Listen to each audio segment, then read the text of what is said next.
Mardi 21 janvier 2025 sur EZA Télévision. Bonsoir à toutes et à tous et bienvenue au rendez-vous de l'information. À la une de l'actualité à Abomey-Calavi, Dr Isiako Zimé Lafia invite les étudiants de Niki à diversifier leurs compétences et à maîtriser l'intelligence artificielle pour mieux s'adapter aux évolutions du marché de l'emploi. Russie, Ukraine, Moscou annonce avoir détruit 55 drones ukrainiens lors d'une attaque nocturne visant un dépôt à pétrole déjà endommagé par des frappes précédentes. Football à Djougou, Lotopopo arrache une victoire difficile face à Dynamique FC. Plus de détails dans cette édition.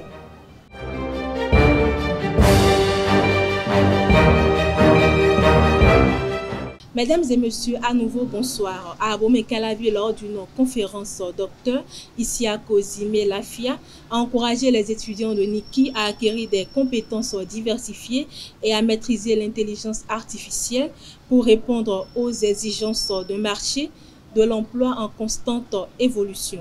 Il a souligné l'importance de la persévérance et de l'organisation personnelle. Les participants très motivés ont demandé que cette initiative soit étendue aux étudiants restés dans les villages. À Parakou, les jeunes se prononcent sur une question cruciale.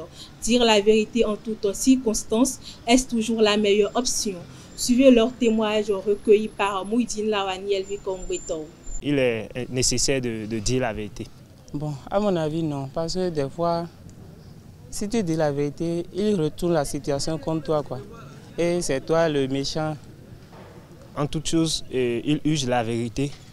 Parce que dans certains moments, quand on les contraint à des choses, il faut parfois montrer qu'on est véridique. Parce que la vérité, c'est un truc qui honore. La vérité est importante, mais il ne faut pas le dire tout le temps. Je suppose parfois que tu es dans une situation, tu es dans un problème où les gens peut-être t'accusent. Et toi-même, tu sais que ce que tu as dans ton cœur, c'est vrai. En ce moment, tu ne peux pas cacher la vérité qui est en toi et te tuer après. Donc, il est obligatoire maintenant de dire la vérité. Et dans certains cas, la vérité sauve parfois. Alors, si tu gardes ton calme, on peut t'accuser de ce que tu n'as pas fait et cela peut te coûter la vie. Il y a des fois où tu es obligé de mentir pour te sauver de certaines situations. Disons par exemple, pour avoir des promotions, bon, dans le côté professionnel, pour avoir des promotions, tu es obligé de mentir pour attirer l'attention des gens comme ça. Bon, pas forcément. Parce que des fois, si tu dis la vérité, des fois, il faut dire la vérité pour sauver certaines personnes, mais des fois, il faut mentir pour se sauver soi-même. Toute vérité n'est pas bonne à dire parce qu'il y a des vérités qui nuisent. Je suppose, par exemple, quelqu'un t'a parlé de sa vie privée, il t'a rencontré tout ce qu'il a fait dans sa vie, une fille peut-être, et peut-être les gens te questionnent sur cette dernière et tu te mets à tout raconter. Cela peut nuire la vie de cette dernière et ça peut la mener à faire ce qu'elle n'a pas envie de faire. Benenda Baroutour, la 5e édition soutenue par le groupe KDK de Charles Toko, offre des demi-bourses de formation agricole aux jeunes de chaque commune visitée.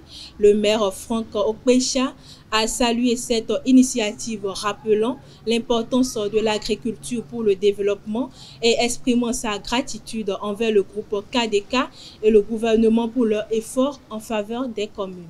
Actualité hors de nos frontières, aux États-Unis, Donald Trump, dans son premier acte significatif depuis son investiture, a licencié 4 hauts fonctionnaires nommés par son prédécesseur et annonce que plus de 1000 autres pourraient suivre.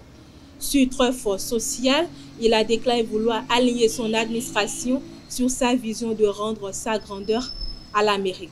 En Russie, 55 drones ukrainiens ont été abattus dans la nuit lors d'une attaque visant notamment un dépôt de pétrole déjà endommagé par des frappes précédentes. Parmi les zones ciblées, la région de Voronezh, frontalière de l'Ukraine, a été particulièrement touchée selon le ministère russe de la Défense. Sport pour boucler cette édition championnat à Djougou, l'Autopopo a décroché une victoire difficile face à Dynamico FC, s'imposant 3-2 après un début de match laborieux. Découvrez les impressions de l'adjoint coach au micro de Abel Ojo. Bon, d'abord, on a très mal débuté le match parce que les 15 premières minutes, franchement, on ne se comprenait pas parce que depuis l'échauffement même, je voyais que les joueurs étaient un peu timides. Ils ont la tête dans les vacances parce que voilà, on rentre dans une semaine de vacances. Mais après, voilà, vous avez vu, on a encaissé 2 buts qu'on pouvait éviter. Mais quand on les a dit de déposer le ballon, ils ont déposé le ballon dans les 10 dernières minutes de la première période. Vous avez vu, on a pu égaliser. En deuxième aussi, on a dit de maintenir le cap devant. Et voilà, on a mis la pression encore et on a marqué et vers la fin, on a pu gérer le match. Ouais, c'est la timidité d'abord, depuis l'échauffement. Et vous avez vu, c'est des erreurs individuelles parce que vous avez vu le premier but, comment ça s'est passé. Le deuxième aussi, même chose, erreur de marquage. Et là, ils se sont rattrapés. Dès qu'ils ont déposé le jeu, ils ont vraiment le jeu de possession. Après, on a pu voir des failles et on a égalisé. En deuxième aussi, c'est la même chose. Et vers la fin, vous avez vu, on a pu gérer le match calmement. Et je pense que c'est 3 points. En tout cas, ça nous fait quand même du baume au cœur. D'abord, c'est de nouveaux joueurs, c'est un nouveau staff parce que sur l'effectif de l'année dernière, il ne restait que 9. Et parmi les 9 même, pratiquement, il n'y avait que 5 joueurs qui étaient dispo parce qu'il y avait 4 qui étaient partis en équipe nationale junior, ils sont blessés. Il y a aussi Imran Hassan qui n'était pas constant, il était beaucoup avec l'équipe nationale. C'est des nouveaux joueurs, ils n'ont pas l'habitude de jouer ensemble. D'abord, il y a certains, par exemple, c'est des Gambiens, des Sénégalais, et voilà, plus les Béninois. Moi, je pense que c'est cette cohésion qui nous manquait un petit peu. Mais je vous assure quand même, dans la deuxième période, vous verrez vraiment le vrai. Non, je ne pense pas qu'on va recruter. Non, je ne pense pas parce que si je ne me trompe pas, presque on n'a que 2 licences qui sont valables, deux joueurs qu'on peut renforcer. Mais je pense que ceux qui sont là, ils peuvent faire le boulot. Parce que vous avez vu, il y a beaucoup de blessés qu'on a pu récupérer et on va récupérer d'autres encore. Je pense qu'en tout cas, la place qu'on est là, on ne le mérite pas. Mais je vous assure quand même, à la fin de saison, on va reparler. L'Autopopo va reprendre sa place. Football international en 2020, Erling Haaland aurait pu rejoindre le Paris Saint-Germain. Cependant, l'arrivée de Lionel Messi en 2021 a redéfini les priorités du club. Aujourd'hui, stade de Manchester City, Haaland affrontera le PSG mercredi en Ligue des Champions. Ravivons ce transfert avorté.